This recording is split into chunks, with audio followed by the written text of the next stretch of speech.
Mahakama Kuu ya Tanzania, masjala ndogo ya Dar es Salaam iliyoketi mahakama ya hakimu mkazi Kisutu, imewahukumu kunyongwa hadi kufa mama na mtoto wake wa kiume baada kukutwa na hatia ya kumuua mtu aitwaye Beatrice Magombola ambaye ni mtoto wa aliyekuwa mume wa mama huyo. Hukumu hii imetolewa leo na hakimu mkazi mkuu aliyepewa mamlaka Mary Mrio, ambapo aliwataja waliohukumiwa ni Sofia Mwenda na Alphonse Magombola, ambapo walitenda mauaji hayo kwa kutumia kisu Disemba mosi mwaka 2020 maeneo ya Kijichi, Temeke, Dar es Salaam.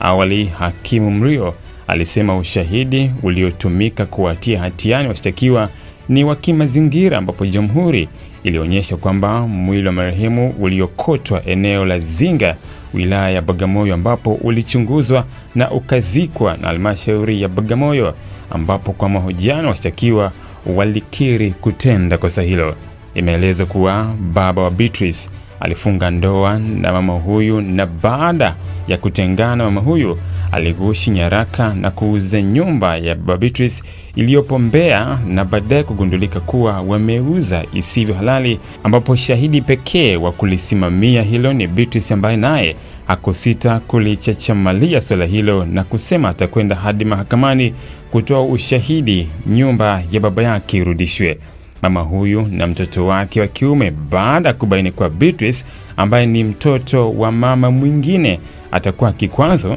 walikwenda mpaka nyumbani kwake Beatrice Kijichi, Dar es Salaam, ambapo baada ya mvutano mama huyu inadai walichukua kisu na kumchoma Beatrice, kisha wakauchukua mwili wake na kufunga kwenye mkeka na kwenda kuutupa mto Zinga, ambapo baada ya upelelezi wawili hao walikamatwa na leo wamepatikana na hatia ya mauaji hayo. Ili kuwa mwanafamilia bora wa Global TV, usisahau kusubscribe, like, kushare na kucomment. Baada ya kusubscribe, bonyeza alama ya kengele ili kupata taarifa kwa kila video inayopanda Global TV Online.